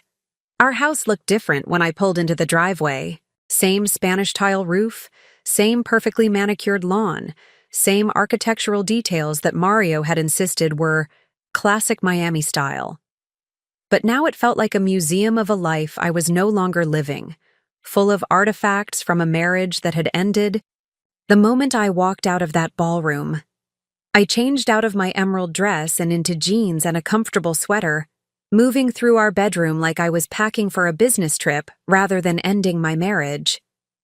I wasn't ready to take everything. That conversation would come later, after lawyers and difficult discussions and the messy process of untangling 6 years of shared life. But I needed enough clothes for a few weeks, my important documents, and some personal items that would help me remember who I was before I became half of Mario and Camille. The most important thing was in my bedside drawer, the business card Dr. Patricia Gonzalez had included with her job offer, along with her personal cell phone number written on the back. Call me anytime, she'd written. Day or night. This opportunity won't wait indefinitely, but I understand that life changes take time. Life changes take time. If only she knew how quickly everything could shift. I was folding clothes into my suitcase when my phone rang. Mario's name flashed on the screen, and for a moment I hesitated. Part of me, the part that had spent 6 years trying to smooth over conflicts and maintain peace, wanted to answer, to explain, to somehow make this easier for him. But I knew that conversation would only pull me back into the familiar pattern of justifying my choices, defending my needs, allowing myself to be talked out of what I knew was right. So I let it ring. The second call came 5 minutes later, then a third, then a text. Camille, Henry gave me your letter. Where are you? We need to talk about this. Another text. I don't understand what happened tonight. I thought my speech was good. Did I say something wrong? And then, please come back. Whatever this is, we can work through it. I turned off my phone and continued packing. By midnight, I had 3 suitcases in my car and a plan. I would drive to my hotel. I'd already booked a room at a boutique place in South Beach, somewhere the Santos family would never think to look for me. Tomorrow, I would call Dr. Gonzalez and formally accept the position in Boston. I would find a real estate agent to help me find an apartment, preferably in a neighborhood where I could walk to work and build a life that belonged entirely to me. But first, I had to leave something behind. I went to Mario's home office, the room where he kept his diplomas and awards, where he'd practiced his wedding speech in front of the mirror above his desk. On his keyboard, I placed my wedding ring and the house keys. No note this time. The letter I'd given Henry had said everything that needed saying. The ring caught the light from his desk lamp as I set it down, the diamonds sparkling the way they had 6 years ago when he'd proposed in that restaurant, overlooking Biscayne Bay. I'd been so happy that night, so certain that love would be enough to bridge any differences between us. I'd believed that marriage meant finding someone who would choose you, defend you, see you clearly and love you anyway. I wasn't angry at Mario, not really. I understood now that he'd been shaped by his family just as much as I'd been shaped by mine. The difference was that my family had taught me that love meant making space for someone else to grow, while his family had taught him that love meant bringing people into line with established expectations. Neither of us was wrong exactly. We were just fundamentally incompatible in ways that 6 years of trying couldn't fix. As I walked through our house one last time, I thought about the pregnancy I was carrying and the impossible questions it raised. Would I tell Mario the truth about paternity? Would I raise this child alone? Or would James want to be involved? How do you explain to a child that they were conceived during the breakdown of one relationship and might be raised in the context of another? I didn't have answers to any of those questions yet, but for the first time in years, I felt capable of finding them. For the first time in years, I felt like the decisions about my life and my future were actually mine to make. The drive to South Beach took 20 minutes. I checked into my hotel room, unpacked enough clothes for the next few days, and sat on the bed looking out at the ocean. Somewhere across the city, Mario was probably still trying to call me. Somewhere, the Santos family was trying to make sense of what had happened to their carefully ordered world. But here, in this room that smelled like sea salt and new beginnings, I finally felt like I could breathe. I slept better that night than I had in months, waking up to sunlight streaming through the hotel curtains and the sound of waves outside my window. For the first time in years, I didn't wake up with a knot in my stomach, didn't immediately start calculating how to navigate another day of walking on eggshells around the Santos family expectations. When I finally turned my phone back on around 9 a.m., I had 47 missed calls and 32 text messages. Most were from Mario, ranging from confused to angry to pleading. But there were also messages from Henry, from Marion, even from Elsie, a coordinated family response that felt both predictable and exhausting. The message that surprised me, though, was from an unknown number with a Boston area code. Camille, this is Dr. Gonzalez. James mentioned you might be ready to discuss the position. I'm actually in Miami for a conference this weekend and would love to meet in person if you're available. No pressure, just coffee and conversation about what this opportunity could look like. The timing felt like more than coincidence. I'd just blown up my life, and here was the person offering me a new one, practically on my doorstep. We met at a quiet cafe in Coral Gables, ironically just a few miles from the Santos compound where I'd spent so many uncomfortable Sunday dinners. Dr. Gonzalez was everything I'd hoped. Brilliant, direct, passionate about pediatric surgery in a way that reminded me why I'd fallen in love with medicine in the first place. James tells me you've been working on some innovative techniques for congenital heart defects, she said over our second cup of coffee. The outcomes data from your last 50 cases is remarkable. For an hour, we talked about surgery, about research, about the future of pediatric medicine. She described the department at Boston Children's, the resources available, the collaborative environment where innovation was encouraged, rather than seen as a threat to established hierarchies. Can I ask you something personal? She said finally. James mentioned that you're going through some life changes. Are you sure this is the right time for such a big move? I thought about how to answer that. How do you explain that your life changes aren't obstacles to overcome but liberation to embrace? Dr. Gonzalez, I've spent 6 years trying to make myself smaller so other people could feel more comfortable. I've turned down opportunities, compromised my ambitions, and apologized for being too focused on saving children's lives.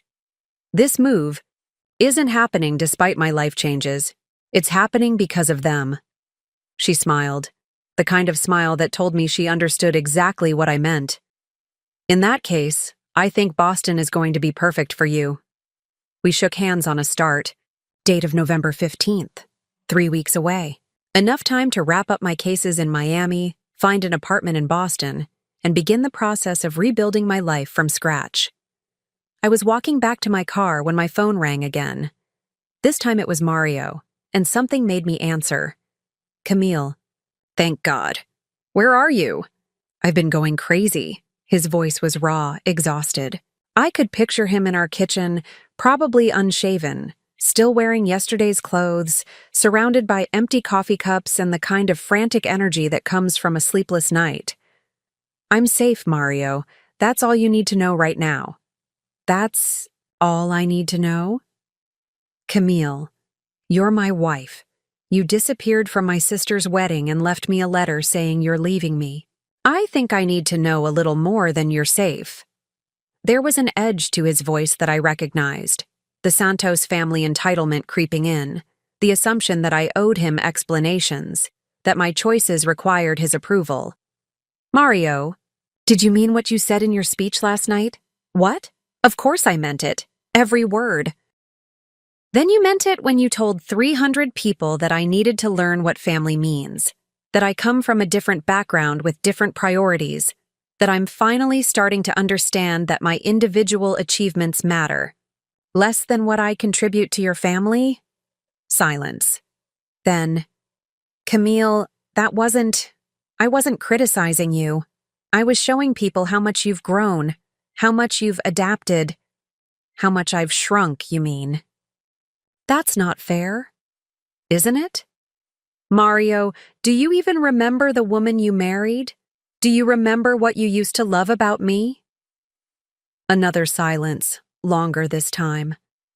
When he spoke again, his voice was smaller. I remember thinking you were the smartest person I'd ever met. I remember being proud of your strength, your independence. And when did you stop being proud of those things? I didn't stop. You did. The moment your family made it clear that those qualities were problems to be solved, rather than gifts to be celebrated, and you chose their comfort over my dignity, over and over again, until I started to believe that maybe I really was too much, too demanding, too focused on the wrong things. I could hear him crying on the other end of the line, and part of me wanted to comfort him, to take back the words that were finally giving voice to 6 years of accumulated hurt. Camille, I love you. I know I made mistakes, but we can fix this. We can go to counseling, Mario, I'm pregnant. The words hung in the air between us, followed by a silence so complete I wondered if the call had dropped. You're… what? I'm pregnant. And before you start celebrating, you should know that the timing means there's a chance this baby isn't yours.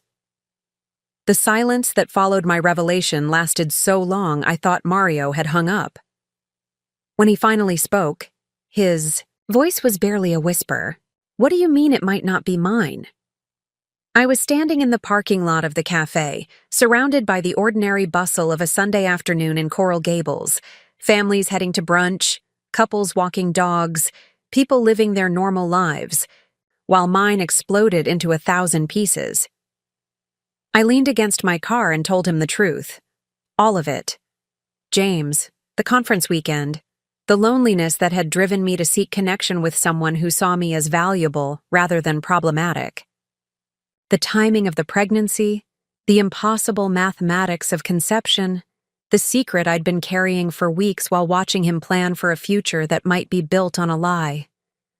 When I finished, the silence returned. Then, unexpectedly, Mario laughed. Not with humor, but with the kind of broken sound people make when reality finally breaks through their defenses. 6 years, he said. 6 years I've been trying to make this work, trying to keep everyone happy, trying to balance my family's expectations with your needs. And I've been drowning, I finished. And that night with James was the first time in years I felt like I could breathe. So this is my fault? I drove you to cheat because I didn't defend you enough at Sunday dinners? The accusation stung because it was both fair and unfair, true and incomplete. Mario, this isn't about fault. It's about the fact that we became different people than the ones who fell in love 7 years ago. You became someone who needed his family's approval more than his wife's happiness. I became someone who was so starved for validation that I sought it elsewhere. But you could have talked to me. You could have told me how bad things were. I tried. For years I tried. Every time I brought up feeling excluded, you minimized it. Every time I talked about your family's treatment of me, you made excuses for them. Every time I suggested we needed to set boundaries, you told me I was being too sensitive. I heard him take a shaky breath. I thought I was protecting you. I thought if I could just keep the peace long enough, everyone would eventually come around. And I thought if I could just be perfect enough, accommodating enough, small enough, I could earn a place in your family. We were both trying to solve the wrong problem. The conversation that followed was the most honest we'd had in years. Mario talked about the pressure he'd felt from childhood to be the perfect son, the way his family's approval had become his measure of self-worth. He admitted that he'd seen my independence as a threat to the family harmony he'd been taught to preserve above everything else. I talked about the slow erosion of my confidence, the way I'd begun to question my own perceptions, the exhaustion of constantly performing a version of myself that felt foreign and uncomfortable. I keep thinking about that night we got engaged, Mario said. You were so excited about the hospital position you'd just been offered, the research you wanted to do. You had all these plans, all these dreams. When did I stop encouraging those dreams?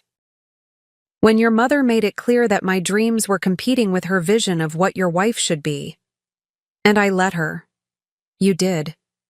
We talked about the pregnancy, about the impossible situation it created, about the fact that regardless of paternity, this child would be born into the aftermath of our marriage's collapse. Mario's voice cracked when he admitted that part of him had been secretly relieved by our fertility struggles because it delayed the pressure to raise children the way his family expected. I watch how my parents interact with Marion's kids, he said. All that judgment, all those expectations about behavior and achievement and loyalty. I realized I didn't want to put a child through what you've been going through. Then why didn't you speak up? Why didn't you defend me? Because I didn't know how to choose you without losing them, and I thought I could have both if I just managed the situation carefully enough. But you can't manage love, Mario. You can't negotiate your way to acceptance. Either people want you in their lives as you are, or they don't. The conversation lasted 2 hours. By the end, we were both crying. Not for the loss of what we'd had, but for the recognition of what we'd never been able to build. We'd loved each other, but we'd loved the idea of each other more than the reality. We'd tried to force compatibility where fundamental differences existed. What happens now? Mario asked. Now we both get to figure out who we are when we're not trying to be what other people need us to be. And the baby? I don't know yet. I need to know the truth about paternity first. After that, we'll figure out what's best for everyone involved, including James? Including James. When we hung up, I felt something I hadn't expected, relief. Not because the conversation had been easy, but because it had been real. For the first time in years, Mario and I had talked to each other as individuals rather than as representatives of competing expectations. It was the closest thing to love we'd shared in a long time, and it was also clearly goodbye. Moving to Boston happened faster than I'd expected. Within 2 weeks, I'd found a furnished apartment in Back Bay, just 20 minutes from Boston Children's Hospital, in a neighborhood full of young professionals who worked too many hours and ordered takeout more than they cooked. It was the opposite of Miami in every way. Cold instead of humid, urban instead of suburban, full of people who minded their own business instead of managing everyone else's. I loved it immediately. The paternity test results came back on my third day, in Boston. I'd driven to a clinic in a neighborhood where I was sure I wouldn't run into anyone I knew, paid cash, and waited for what felt like the longest week of my life. When the envelope arrived at my new apartment, I sat on my unfamiliar couch in my unfamiliar city and opened it with trembling hands. James was the father. The relief I felt surprised me.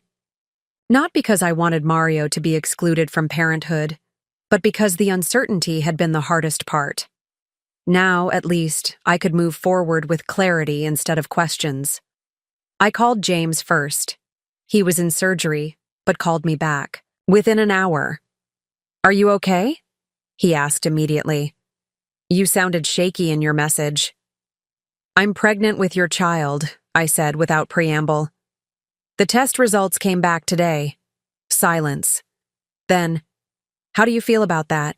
It was such a perfectly James question, focused on my emotional state rather than the logistics, concerned with my well-being rather than his own shock.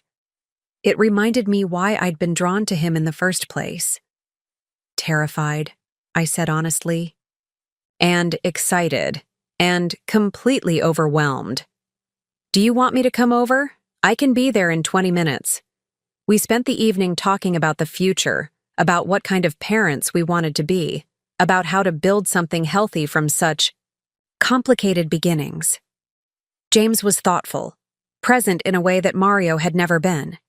He asked about my dreams for the baby, my concerns about balancing motherhood with my career, my thoughts about how we could create stability for a child who would be born into an unconventional situation. "I don't expect anything from you," I told him at one point. "I know this wasn't planned, and I know you didn't sign up for suddenly becoming a father with someone you barely know. Camille," he said, taking my hands, "I've thought about you every day since Miami. I recommended you for this job because I wanted you close, wanted a chance to see if what happened between us was real or just a moment of escape. This baby doesn't complicate that. It accelerates it. And I'm ready for that if you are." The conversation with Mario was harder. I called him the next evening, after I'd had time to process the results and think about what they meant for all of us. "It's not yours," I said simply when he answered. "I know," he said, which surprised me. "I think I knew when you first told me about the timing. I just wasn't ready to accept it." "How do you feel?" "Relieved," he admitted. "Is that terrible?" "I feel relieved that I don't have to figure out how to co-parent with someone who's building a completely different life. Relieved that this baby won't grow up caught between two worlds that don't understand each other." We talked about divorce proceedings, about dividing our shared assets, about how to tell his family about the end of our marriage. Mario had already started individual therapy, he told me, trying to understand how he'd lost himself so completely in his family's expectations. "They're not taking it well," he said about his parents' reaction to our separation. "Mom keeps asking what she did wrong, what we could have done differently to make you feel more welcome. And what do you tell her?" The truth. That feeling welcome isn't something you can manufacture. Either someone belongs in your family or they don't, and pretending otherwise just makes everyone miserable. Work became my sanctuary. Boston Children's Hospital was everything Dr. Gonzalez had promised. Innovative, collaborative, focused on pushing the boundaries of what was possible in pediatric medicine. My colleagues treated me as an equal from day one, valued my experience and expertise, and supported my pregnancy rather than seeing it as evidence of misplaced priorities. I was leading a team developing new protocols for fetal cardiac surgery, work that could revolutionize how we treated children with congenital heart defects. The research was challenging, intellectually stimulating, and meaningful in ways that reminded me why I'd fallen in love with medicine in the first place. By my second month in Boston, I felt like myself again. Not the version of myself I'd performed for the Santos family, not the accommodating wife who apologized for taking up space, but the ambitious, passionate, unapologetically driven woman I'd been before I learned to shrink myself for other people's comfort. James and I were taking things slowly, building a relationship alongside a pregnancy, learning each other's rhythms and preferences and dreams. He came to my prenatal appointments, helped me paint the nursery in my apartment, and talked to my growing belly about surgical techniques and medical innovations in a way that made me laugh and cry at the same time. "This baby is going to be a genius," I told him one evening as we assembled a crib in what would become the nursery. "This baby is going to know they're wanted," he replied. "That's more important than genius." For the first time in years, I was building a life that felt authentically mine. My daughter Emily was born on a snowy March morning in Boston, 6 months after I walked out of Marion's wedding reception. She arrived 3 weeks early, as if she was as eager to start her new life as I had been to start mine. James was there for every moment, holding my hand through contractions, crying when she took her first breath, promising her that she would always be enough exactly as she was. As I held her for the first time, looking into those perfect dark eyes that looked so much like her father's, I thought about all the choices that had led to this moment, the compromises that had slowly eroded my sense of self, the night of rebellion that had given me clarity, the courage to walk away from a life that was never truly mine, and the decision to build something new from the ashes of what had come before. 6 months later, I got an unexpected call. Marion's voice on my voicemail was hesitant, almost shy. "Camille, it's Marion. I know this is probably weird, and I'm not even sure you'll want to talk to me, but I've been thinking about you a lot lately. I heard about the baby, and I wanted to congratulate you. I also wanted to apologize. I don't think I ever really understood what it was like for you and our family, but I'm starting to see it now. Could we maybe talk sometime?" When I called her back, she told me that my departure had created ripples in the Santos family that were still spreading. Mario's honesty about our marriage had forced difficult conversations about family dynamics, about the difference between loyalty and love, about whether their closeness was actually healthy or just habitual. "Callum and I have been in counseling," she said. "Not because we're having problems, but because watching what happened with you and Mario scared us. We realized we never really talked about what we each needed from our families, what boundaries we should set, how to make sure our marriage stays ours." She told me that Elsie had been devastated by my leaving, not because she missed me, but because she genuinely couldn't understand what she'd done wrong. "She keeps saying she tried to include you, that she treated you like family. She really doesn't see it." "And do you see it?" I asked. "I'm starting to. I think I always knew you were different from what they expected, but I thought that was your problem to solve, not theirs to accept. I never questioned whether their expectations were fair." We talked for an hour, and by the end, something had shifted. Not forgiveness exactly, and certainly not a desire to return to the old dynamic, but understanding. Marion was beginning to see her family the way I had always seen them. Loving but controlling, close but conditional. And that recognition was changing how she navigated her own marriage. 3 years have passed since that night at the Biltmore Hotel. Emily is walking now, talking in full sentences, displaying the kind of fierce independence that I recognize in myself and that James encourages rather than fears. We've been married for 2 years, a small ceremony in Boston with my family, James's family, and a few close friends. No elaborate productions, no family politics, just 2 people choosing each other with full knowledge of who they were becoming together. I still think about Mario sometimes.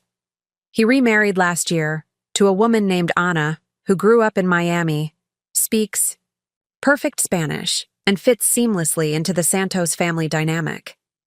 From what I hear through mutual friends, She's happy there in ways I never could have been. And he's happy, too, in ways he couldn't be with someone who challenged the foundations of everything he'd been taught about family and love. Sometimes people ask me if I regret the way things ended, if I wish I'd tried harder to make my first marriage work, if I feel guilty about the affair that precipitated everything. The answer is complicated. I regret the pain I caused. I regret the lies I told and the secrets I kept. I regret that it took me so long to find the courage to be honest about what I needed. But I don't regret the outcome. Because here's what I learned that night when I walked out of that ballroom. You cannot love someone into seeing your worth. You cannot compromise yourself into belonging. You cannot shrink small enough to fit into a space that was never designed for you. Sometimes the most loving thing you can do, for yourself and for the people who think they love you, is to stop pretending to be someone you're not. Sometimes the healthiest families are the ones you choose rather than the ones you're born into. Sometimes breaking something that looks perfect from the outside is the only way to build something that actually works. My daughter will grow up knowing that she is loved for who she is, not who she might become. She will understand that her dreams matter, that her voice deserves to be heard, that her worth is not determined by other people's approval. And if someday she finds herself in a situation where she has to choose between being accepted and being authentic, I hope she remembers the story of the night her mother finally chose herself. Because that choice, the choice to walk away from what doesn't serve you and toward what does, that's not giving up on love. That's finally understanding what love actually means. Up next, you've got 2 more standout stories right on your screen. If this one hit the mark, you won't want to pass these up. Just click and check them out. And don't forget to subscribe and turn on the notification bell so you don't miss any upload from us.